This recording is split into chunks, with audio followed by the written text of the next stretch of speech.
গুরুজির গলা টিপে ধরা মেঘার এই পাল্টে যাওয়ার রূপ দেখে রীতিমতো এবার আতঙ্কিত হয়ে পড়লো ইন্দ্রাণী গাঙ্গুলি সহ গোটা পরিবার। হ্যাঁ বন্ধুরা, ভিডিওতে লাইক দিয়ে দেখতে থাকুন। যে মুহূর্তে কিনা কুসুমের শোক কাটিয়ে উঠতে না উঠতে যখন কিনা ইন্দ্রাণী গাঙ্গুলি বলতে থাকে যে রাজ, আমি আর কোনো মতে দেরি করতে চাই না, যত শীঘ্রই সম্ভব আমি চাই যে গুরুজি এসে এর একটা সমাধান করে দিক এবং যত শীঘ্রই সম্ভব আমি মেঘাকে এই বাড়ির বউ করে আনতে চাই এবং শুভ কাজ আমি কোনোভাবেই আর দেরি করতে চাই না। ঠিক সেই মুহূর্তে যখন কিনা গুরুজিকে নিয়ে আসা হয় এবং গুরুজি বাড়িতে আসা মাত্র যখন কিনা কুষ্টি মিলিয়ে আশ্রমে যখন কিনা নিজের সিদ্ধান্তে নিয়ে ফেলে এবং গুরুজি যখন কিনা মেঘার সামনেই বলতে থাকে যে দেখো ইন্দ্রাণী, আমি তোমাকে আগেও বলেছিলাম এবং এখন আমি আবারও তোমাকে বলছি যে আয়ুষের যে স্ত্রী হবে সে একটা গরিব ঘরের মেয়ে হবে এবং এছাড়া আয়ুষের অন্য কারোর সঙ্গে যখনই জুটি বাঁধার চেষ্টা করবে তখনই আয়ুষের উপরে ঘোর বিপদ বয়ে নিয়ে আসবে এবং তার পাশাপাশি আয়ুষের সঙ্গে মেঘার কোনো রকম কোনো সম্পর্ক হতেই পারে না, তার কারণ মেঘা সম্পূর্ণরূপে একটা কালনাগিনী সাপ ছাড়া কোনো কিছুই না আয়ুষের জন্য সাব্যস্ত হবে এবং মেঘা কোনো মতে আয়ুষের যোগ্য নয়। এবং এই সমস্ত কিছু প্রেক্ষাপটে মাথায় রেখে আমি তোমাকে শুধু এতটুকুই বলতে পারি যে সম্পূর্ণরূপে মেঘা আয়ুষের অযোগ্য এবং আয়ুষের সঙ্গে মেঘার যদি বিয়ে হয় তাহলে আয়ুষের জীবনটা তছনছ হয়ে যাবে এবং আয়ুষকে অনেক বড় বিপদের মুখেও পড়তে হতে পারে। ঠিক সেই মুহূর্তে মেঘা যখন কিনা এই সমস্ত কথা শুনে যখন কিনা গুরুজির উপরে ফুসে উঠে বলতে থাকে যে এই গুরুজি কি ঠিক করে দিবে নাকি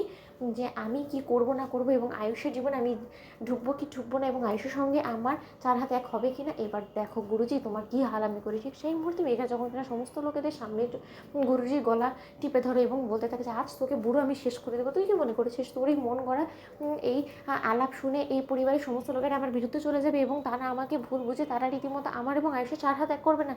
তোকে বুড়ো আঙুল দেখিয়ে তোর নাকের ডগা দিয়ে আমি এবারে বউ হয়ে আসবো এবং সেটা সমস্ত লোকেদের উপস্থিতিতেই হবে অগ্নি সাক্ষী করে আমার আর হবে আয়ুষ এবং সেটা তুই দেখেও কোনো কিছু করতে পারবি না। ঠিক সেই মুহূর্তে যখন কিনা ইন্দ্রাণী গাঙ্গুলি বলতে থাকে যে আয়ুষ তাকিয়ে দেখছো কি, ঈশান, আয়ুষ, অনুশ্রী, তোমরা মেঘাকে সামলাও, মেঘা তোমার মাথা খারাপ হয়ে গেছে, তোমার এই রকম নোংরা রূপ তো আমি কোনোদিনও দেখিনি। ঠিক সেই মুহূর্তে গুরুজি যখন কিনা বলতে থাকে যে এটা দেখে তুমি এতটা কেঁপে উঠছো, আতঙ্কিত হয়ে পড়ছো ইন্দ্রাণী, এর পরবর্তীতে তো তোমার জন্য অনেক কিছু অপেক্ষা করছো, অনেক কিছু তোমার কপালে আছে। তুমি যদি এই মেয়েকে একবার এবারেই বউ করে আনো তোমার কপালে অনেক দুর্ভোগ আছে যেটা কিনা তুমি এখনো কল্পনাও করতে পারছো না। তাই আমি তোমাকে বলছি যে সময় আছে এখনো পর্যন্ত নিজের ভুলগুলোকে শুধরে নাও এবং এই মেয়ের সঙ্গে কোনো কথা আয়ুষের কুষ্টিও মেলে না এবং তার থেকে বড় কথা এই মেয়ে এমন কিছু কুকর্মগুলো করে রেখেছে যেটা কিনা এখনো পর্যন্ত তোমাদের কাছে হদিস নেই এবং এই মেয়ে কুকীর্তিগুলো জানা মাত্রই হয়তো বা তোমরা কোনো মতে আর ওর সঙ্গে আয়ুষের বিয়ে দেওয়ার কথা চিন্তাও করতে পারবে না। তাই আমি বলছি যে ওর সম্পর্কে ভালো করে যাচাই বাছাই করো, খোঁজখবর নেওয়ার চেষ্টা করো। এই মেয়ে যেরকমটা দেখাচ্ছে সেরকমটা কোনো মতেই ও নয় এবং সে মোটেও আয়ুষের যোগ্য নয়। ঠিক সেই মুহূর্তে যখন কিনা ছদ্মবেশ ধারণ করে সেই কাজের লোক দাঁড়িয়ে পড়ে এবং বলতে থাকে যে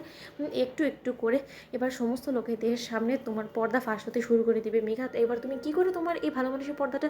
আগলে রাখবে বলো তো? বন্ধুরা, লাইক শেয়ার করে সাবস্ক্রাইব করো।